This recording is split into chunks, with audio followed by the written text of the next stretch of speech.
বঙ্গোপসাগরে বিধ্বংসী ব্যালিস্টিক ক্ষেপণাস্ত্রের সফল পরীক্ষা চালালো ডিআরডিওর বিজ্ঞানীরা এবং এই মিসাইলের নাম রাখা হয়েছে প্রলয়। বিধ্বংসী এই ক্ষেপণাস্ত্রের সফল পরীক্ষায় কাঁপবে ভারতবর্ষের প্রতিবেশী দেশ চীন এবং পাকিস্তান। এই মুহূর্তে বিশ্বের হাতে গোনা কয়েকটি দেশের কাছে হাইপারসোনিক ক্ষেপণাস্ত্র রয়েছে, যার মধ্যে চীন, রাশিয়া, আমেরিকা, ইরান এবং ইসরায়েল সহ আরো অন্যান্য কয়েকটি দেশ। ভারতবর্ষের ডিআরডিওর বিজ্ঞানীরা ভারতবর্ষের যে ব্যালিস্টিক মিসাইল, সেই ব্যালিস্টিক মিসাইলকে হাইপারসোনিক মিসাইলে রূপান্তরিত করার কাজ চালিয়ে যাচ্ছে। সেই রকমই আজকে একটি ব্যালিস্টিক ক্ষেপণাস্ত্রের সফল পরীক্ষা চালালো ডিআরডিওর বিজ্ঞানীরা বঙ্গোপসাগরে। সংসদে অপারেশন সিন্দুর নিয়ে যখন আলোচনা চলছে, তার মাঝে পাকিস্তানের ঘুম ছোটার মতো অস্ত্র পরীক্ষা করলো ভারত। এদিন ওড়িশার চাঁদিপুর উপকূলের ডক্টর এপিজে আব্দুল কালাম দ্বীপ থেকে সফল পরীক্ষা হয় দেশীয় প্রযুক্তিতে তৈরি ট্যাকটিক্যাল ব্যালিস্টিক ক্ষেপণাস্ত্র প্রলয়। ডিআরডিওর বিজ্ঞানীরা জানিয়েছে, সোম এবং মঙ্গলবার দুদিন পর সর্বোচ্চ এবং সর্বনিম্ন দুটি পাল্লারই লক্ষ্য ভেদে সফল হয়েছে এই প্রলয় ক্ষেপণাস্ত্র।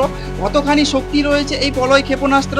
ডিআরডি সূত্রে যেটা জানা গিয়েছে, এই ট্যাকটিক্যাল ব্যালিস্টিক ক্ষেপণাস্ত্রের পাল্লা 150 থেকে 500 কিলোমিটার পর্যন্ত দূরের লক্ষ্য বস্তুকে অনায়াসে আঘাত এনে তাকে সম্পূর্ণরূপে ধ্বংস করে দিতে পারে এই ব্যালিস্টিক মিসাইলগুলি। উড়ন্ত অবস্থায় নিজের গতিমুখ পরিবর্তন করতে পারে এই প্রলয় ব্যালিস্টিক ক্ষেপণাস্ত্র। প্রতিরক্ষা মন্ত্রক সূত্রে যেটা জানা যাচ্ছে, এই প্রলয় ব্যালিস্টিক ক্ষেপণাস্ত্রে থাকছে 500 থেকে 1000 কেজির উচ্চ শক্তির বিস্ফোরক। শত্রুপক্ষের ইন্টারসেপ্টর ক্ষেপণাস্ত্রকে এড়িয়ে তার নির্দিষ্ট লক্ষ্যে আঘাত হানতে পারে এই ভয়ানক ব্যালিস্টিক মিসাইল প্রলয়। 2022 সালে ভারতীয় সেনার অস্ত্রাগারে প্রথম সামিল হয়েছিল এই প্রলয়। তারপর থেকে সেটিকে আরো উন্নত করার কাজে করে চলেছে ডিআরডিওর বিজ্ঞানীরা। দেশের সুরক্ষায় 2022 সালে পূর্ব লাদাখে মোতায়েন করা হয়েছিল এই প্রলয়কে, এবং আজকে বঙ্গোপসাগরে এই প্রলয়ের যে ব্যালিস্টিক মিসাইলের আবার একটি সফল পরীক্ষা হলো, যেখানে 150 থেকে 500 কিলোমিটারের লক্ষ্য বস্তুকে সম্পূর্ণরূপে ধ্বংস করে দিতে পারে এই প্রলয়, যা 500 থেকে 1000 কেজির উচ্চ বিস্ফোরক সঙ্গে নিয়ে বিস্ফোরণ ঘটাতে পারবে